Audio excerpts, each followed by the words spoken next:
Do you know what I'm holding in my hands? Clampett City. Chief. The new high-rise development that will make millions. And millions and millions. But Chief, I have warned you before.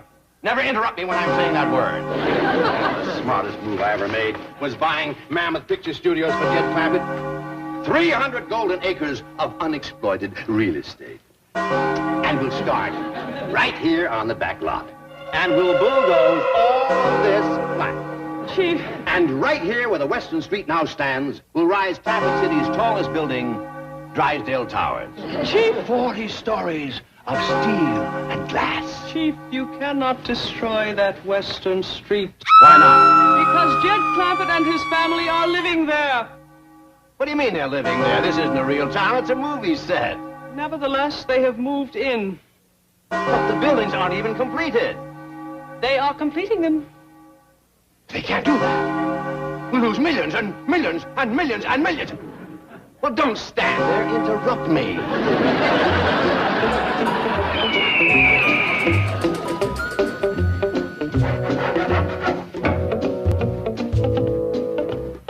Well, reckon that's it. How's she look, Ellie? Looks just like Luke Short's general store back home. Well, that'll please Granny. I tried to copy Luke's place near as I could recollect. Oh, is this all right for the big opening sign? Yeah, that's fine. Jethro can paint that quick as him and Granny gets back with the supplies. Now, sit down here for a minute. I want to talk to you. About what, Pa? Oh, about our little town here. I reckon you've been wondering why I've been so all-fired anxious to get folks to commence moving here and settling down and trading in our general store. Oh, on account of cause Granny always wanted a store like this. Well, that's only part of it, Ellie. Remember, Luke Short's daughter used to clerk in his store back home? I sure do. They was 12 of them. Samantha Jane and Elfrida Rose and Priscilla. Yeah, I remember. And every one of them got a husband because they clerked in the store and boys could come in and meet him and get acquainted. And I'm hoping that'll happen around here. Wouldn't that be something if Granny got herself a husband? Well, I was thinking about you, Ellie. Me? Now, I know we had high hopes for Beverly Hills, but them big city boys turned out to be mighty standoffish. They sure did. Now, these small-town boys are different and more friendly. You get yourself a husband in no time at all. Well? Play your cards right, you will. Sounds like supplies is coming. You're scaring my chickens. General store's all ready, Granny. Good. Granny, you figuring on selling chickens? No, but I'm figuring on selling eggs. And I want them to be strictly fresh. Spirit, Emma. Now, if the rest of them all get in and work that fast, we'll get this store in business.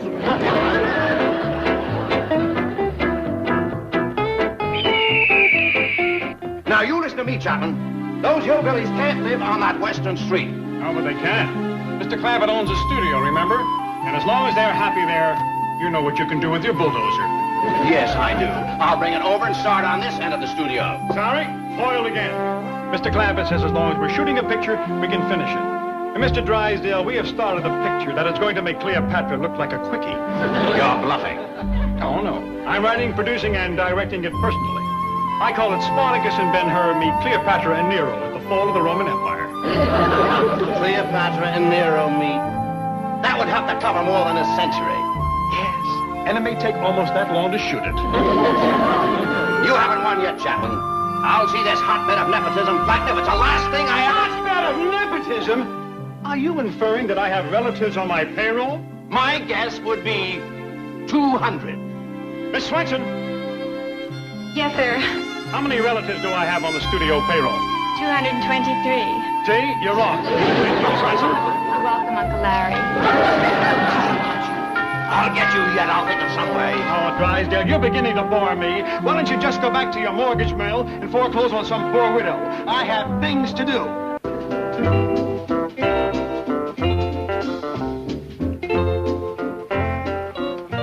See how you look, boy. Uncle Jed, this is a lot of darn nonsense. Oh, it ain't, Jethro. Your cousin Ellie needs a practice, and so does Granny. Come on. Morning, Miss Storekeeper. Well, how do you do? Strangers in town? Just settled in. Me and my boy here is going to farm a few acres on the edge of town. Thought we'd lay in some supplies. Well, I'll call my granddaughter. She does the clerking. Ellie Mae! Customers! Howdy. Welcome to Clamford City. Always got a broom in her hand. Neatest little housekeeper you ever did see. Good cook, too. Make some lucky boy a dandy wife. Say something, boy. What'll I say? Say something about the broom. You sweep with that or ride it?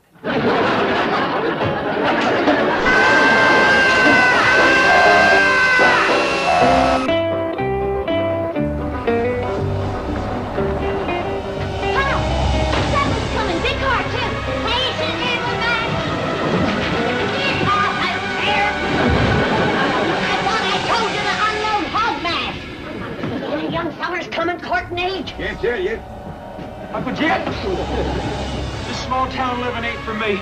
Can I go over to your movie studio and be a movie star? I reckon so. First you go to my storeroom and unload hog mash. I bet your Burt Lancaster don't unload hog mash. Well, then he better not ask for work around here. Now, Oh, howdy, Mr. Drysdale. Say, we sure do want to thank you for building us this dandy little town. What happened to your hat? Oh, I dropped it outside.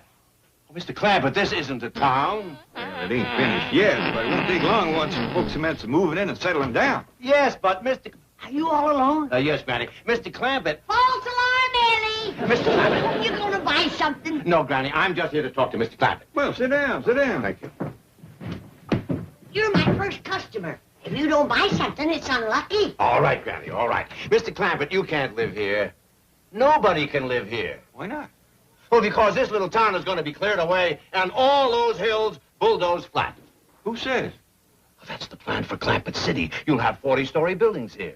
We like it the way it is. But you'll make millions. I got millions.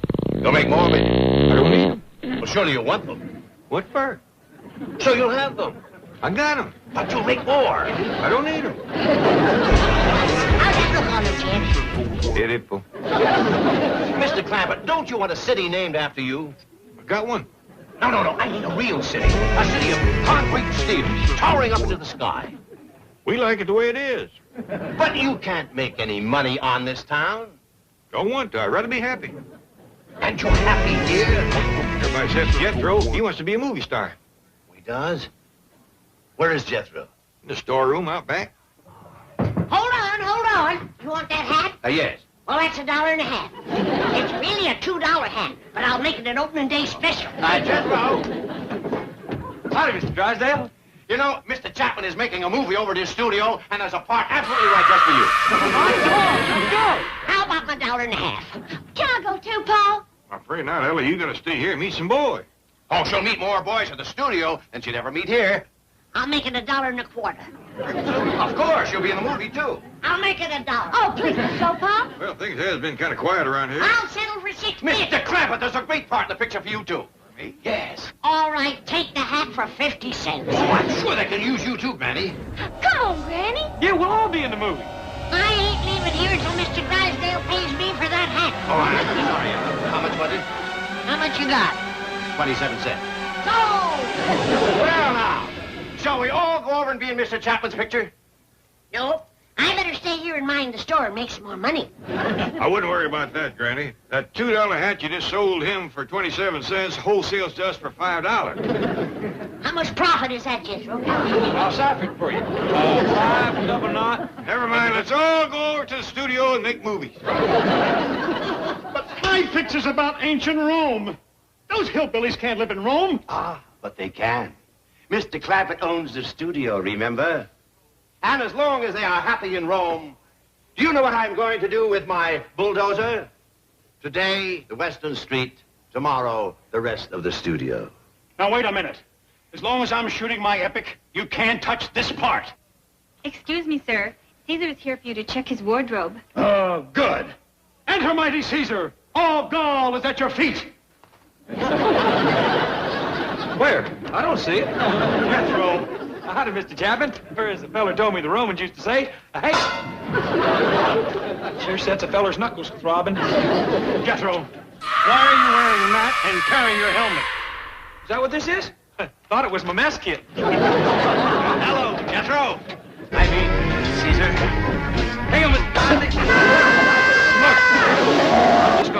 regular way. Hey, Mr. Dryden.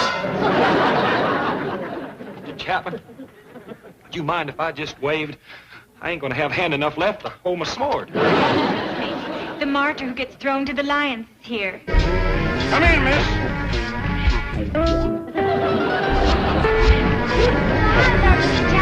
I'm ready to get thrown to the lions. Ellie Mae, the martyr is supposed to be dressed in rags. Well, my pa took one look at them. He said nothing doing. I'm in the movies to get me a husband. I gotta look like I can afford a dowry. Ellie, you and Jethro are going to be absolutely great. I can't wait to hear you as well as see you. Mr. Chapman, excuse me. Cleopatra is ready for your inspection. Howdy. Don't be scared, Mr. Chapman. It ain't a real snake. Remember, today the Western Street, tomorrow the studio.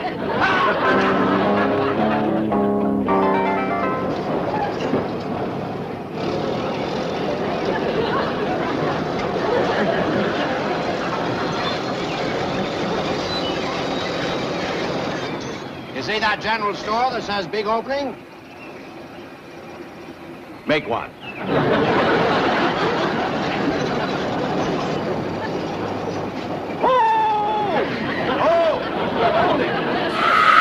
Mr. Planter! Hey, that's a dandy big plow you got. What do you figure to do with it? Plow, if I can find the right spot. Well, there's some right fair acreage on the edge of town. That's wonderful. I'll look at it later. Come in, come in. Wait in the bulldog. Plow. When I first seen you headed for the store, I thought you might be going to plow us under. I'm surprised to see you here. I thought you had moved out to be a Roman centurion in Mr. Chapman's picture. I moved right back when I seen what a Roman centurion was. That's a woman cook. A woman cook? Yeah. They give me this flimsy dress to wear. There's pot lid and meat cleaver to hold. I'm better off running a small-town general store. Well, I'll get you another part.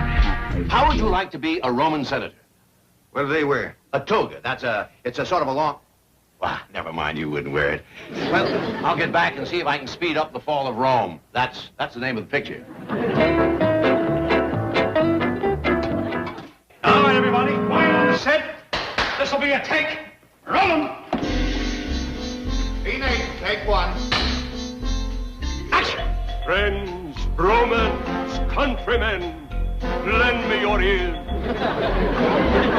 and your eyes. Feast then upon these pearls of beauty gathered from the far corners of the world. Beautiful flowers, lovely enough to please even the mighty Caesar himself. Hey, you watch who you're pushing, Buster. Keep going, my wild track. Who will buy my beautiful girls? Who'll give me a few paltry coins for these visions of delight? Hey, I will. Right here, me. I'll take this one here. Take these spots here. I'll take these two. Oh, heck, I'll take the whole kit and caboodle of them. Make a break and move to the Nero Center Coliseum. Come on!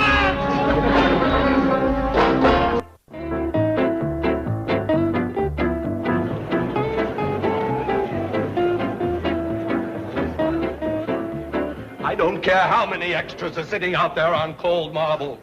I won't play Nero to her Cleopatra.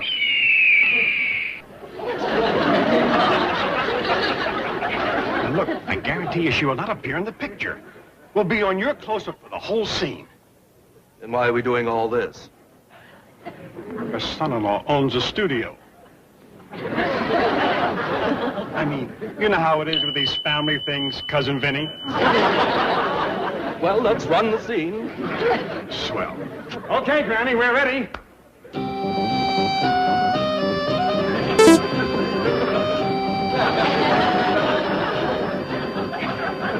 Howdy. Howdy. Granny, you won't need the snake for this scene. I won't. No, all you have to do is look very exotic. Like Cedar Barrel. That's it exactly. You're going to vamp Nero.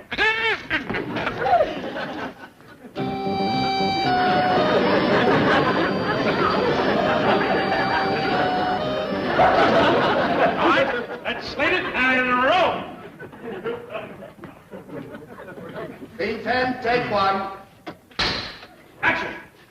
Cleopatra, my beautiful, ravishing, voluptuous queen. I like him. Rolling a wild dragon. We will drink a loving cup, my beloved. A special nectar that I have had prepared just for us. You know something? You ought to lay off the juice that's putting weight on you.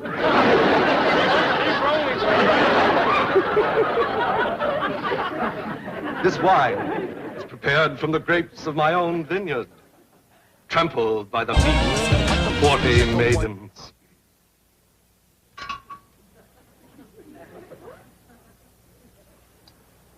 They ought to took their shoes off. This wine is pitiful. All right. That's nothing but colored water. Let's take a break and settle for the Lion and the Martyr. I don't know what your 40 maidens have been trampling, but it ain't grapes. Punch, everybody! 1 hour!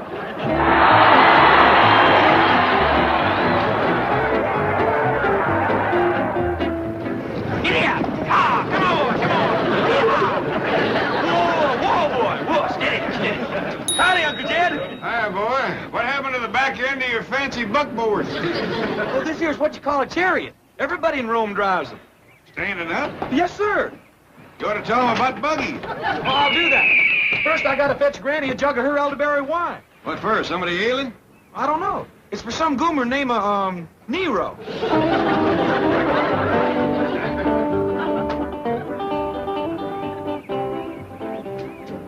You want to ride back with me? No, I'll stay here and mind the store. Sure hope business picks up. So far, I ain't sold nothing. Oh, Uncle Jed, it's no wonder folks ain't coming here to buy. What do you mean? You ought to see what they selling over the hill in Rome. Well, man, I mean, they got themselves a real special. What are they selling? Girl. Girl? Yes, sir, prettiest thing you ever did see. And you can buy half a dozen for just a handful of change. Yeehaw! Get here! Ah, come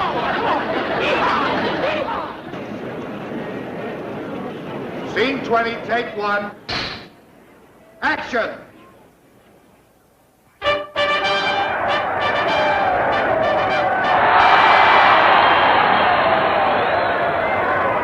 All right, let the lion out!